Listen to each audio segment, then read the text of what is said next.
päiviä. Nyt on semmoinen romukasa ja näistä pitäisi kasata uusio käyttöön. Semmonen vetovehe. Pitäisi kyllä mennä kassaan. Ruuvit vähän jää ostamatta. Tuli vähän liian pitkiä löytyy tuolta. Uusio käyttöön. Tuo itsesin tuommoisen natsan ja rungon vähän vienteliä. Hitsasin suoraan ja vetoaisa on kyllä yhdestä vanhasta mönkijän kärristä laidassa tuossa, niin kun tehdään me testivetosti. Mutta jospa se siitä pitää ruveta kassailemaan Nyt rupeaa hahmottumaan, mutta olipas paljon vaikeampi kasata.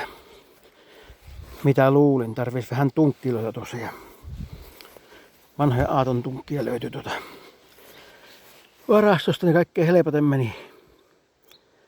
Kun nehän ei liiku tuossa nuo osat ollenkaan tuossa nurmikon päällä, niin piti vähän nostella. Ja sitten vielä unehtui ostamatta pultit tuohon. Ja on löyty saman paksuisia, mutta liian pitkiä. Ja eikä tällä korvessa ottaa kulumuuri mukana. Niin saisi lyhennettyä, niin täytyy tehdä vähän pielvetisiä. Ja kyllä se siitä kohta kassaantuu. No nytpä se olisi aaton perässä. Ja tällä olisi tarkoitus semmoista mehtäautotietä pikkasen polkea, kun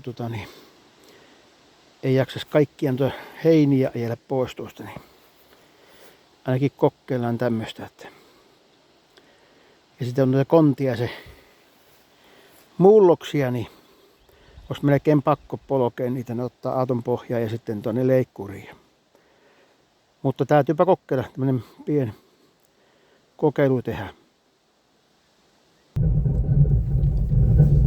Nyt pitää vetää vähän koevetoa autolla, niin aikamoinen jytinä kuuluu perästä kyllä nyt. Hirveä pauke.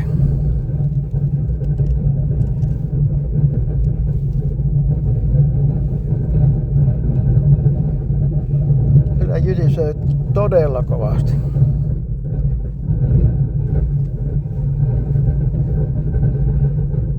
Kaikenlaisia kokeiluja pitää tehdä. Peltojyrästä otin keskimmäisen, eli vanha, mitä ennen ei käytetä, niin 3 jyrreä, mitenkä nyt sanotaan mitään, vaikka se keskimmäinen jyräpyörästö, niin se on tuolla nyt aaton perässä. On kauhea ääni. Huhhuh. No, tämä on tämmönen kokeilu. Eipä se tämä kummempia.